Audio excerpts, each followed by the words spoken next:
Guys, Dragon Ball Sparking Zero is upon us. Yesterday we had a trailer where we found out that the game is coming out in October and everyone was hyped. I don't think I've seen a single person saying anything bad about the game, and I have to say I genuinely like what I'm seeing here. Graphics are great, gameplay seems good.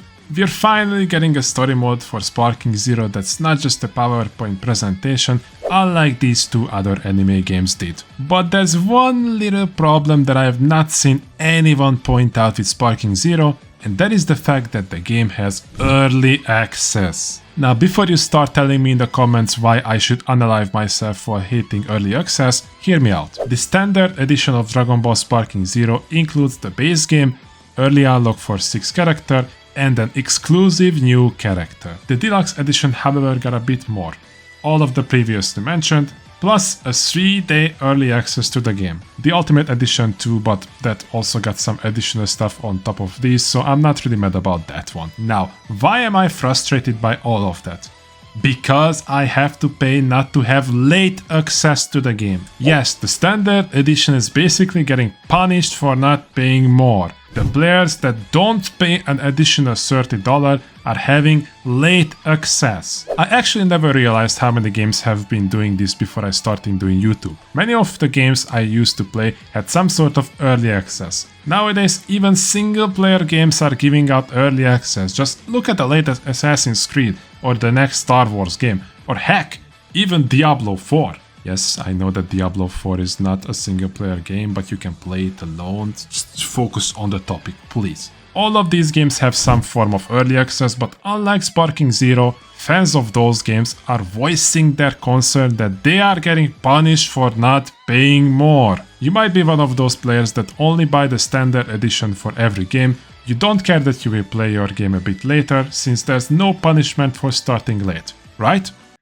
Well, yes and no. Unlike games like World of Warcraft, where you're actively getting punished for not reaching the max level, Sparking Zero doesn't have this huge of a punishment. However, a 3-day head start in a fighting game is huge. By the time you hop online, there will already be players that were sweating for 3 days straight, and you will get destroyed in no time if you face any of these players. Of course, not everyone cares about online. Some of you just wanna play the story mode, right? There's no harm in playing the game 3 days later, yeah? Well, yes and no. When Naruto Storm 4 came out in 2016, I actually didn't own a PlayStation 4 and my PC was weak as hell to run the game, and I was kind of burned out of the game too, so I was like, I don't mind waiting a few days until I get my hands on a PS4. It's not gonna affect me, I'm not planning to become a top player anyways. And then I kept getting 50 recommendations about how the game works on YouTube, and by the time I finally got my hands on Storm 4, I pretty much have seen every major plot point of the game. But come on man, this is an anime game, you already know how it's gonna turn out. Nobody plays the story mode without knowing what's gonna happen, right? Well duh. I have watched Dragon Ball at least 1,000 times. I have watched parodies, AMVs, the dub version, the sub version, the Team 4 Star version. I know the ins and outs of the Dragon Ball lore, but that doesn't mean I don't wanna experience the game on my own, without getting spoiled on how it works in the game. Not to mention that it seems like Sparking Zero got what-if situations, so there's definitely stuff that's gonna get you spoiled.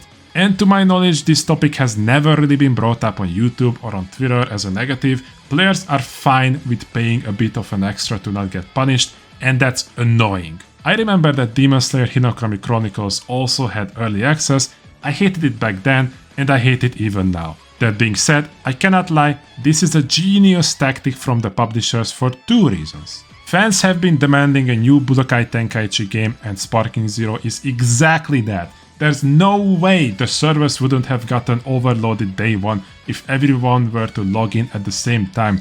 But with the 3-day early access, Bandai can mitigate the amount of players that check out the game, guaranteeing a successful launch. And if that wasn't enough of a reason to convince you why this is genius, then the main reason is because players are competitive as hell. Even if they themselves suck at the game and will never become top players, they will take any advantage that they can get. And if that advantage is having a head start, then they will be more than happy to pay an additional $30. Sure, if I'm lucky I might get the code to play Sparking Zero. When Jujutsu Kaisen Curse Clash came out, I had a chance to try out the game early to make content on it.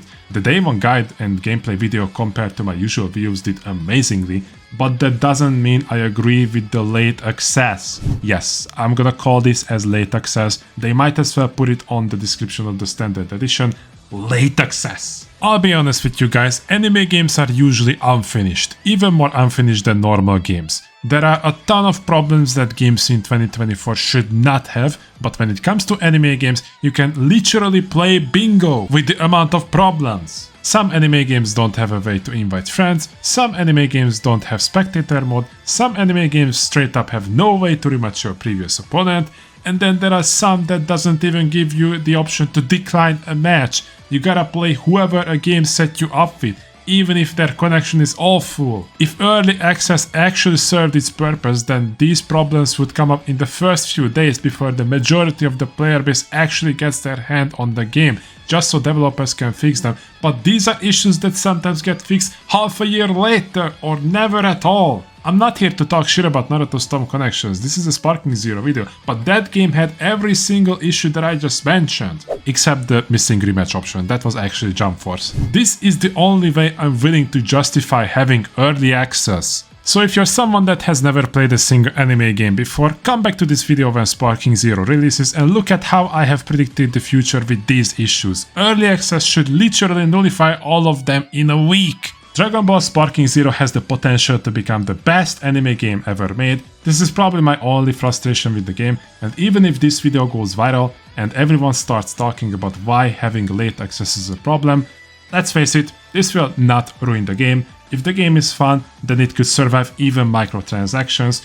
Games don't usually die because they made some sort of business decisions that involves milking the players. They usually die because they are bad. Either that or the servers don't work day one. I'm looking at you, Storm Connections. Jujutsu Kaisen Curse Clash is a fun game and all, but before the new DLC it was pretty much dead. The meta got figured out, people got frustrated that they are stuck in joint attacks, and they keep watching cinematics over and over again, not giving them a chance to even play the game. But now that the game got massive balance changes, 5 new playable characters, it's back in action once again. Though if I'm being honest, joint attacks are still awful. They are just as boring as they used to be, but I digress. I know that I've talked about other games during a video involving Sparking Zero, some weren't even anime games, but I had to mention other examples, since anime gamers are only vocal if it comes to their favorite characters. When it comes to pre-release of a game, they are dead silent.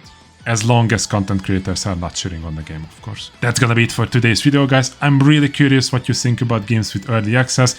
Please let me know down in the comments if you agree with me or even if you disagree. I am willing to debate with anyone as long as they have valid points. I would also appreciate if you guys liked the video and shared it with your friends. Even if early access stays, I wanna see players at least talk about it. And yeah, hope to see you all in my next video. Peace!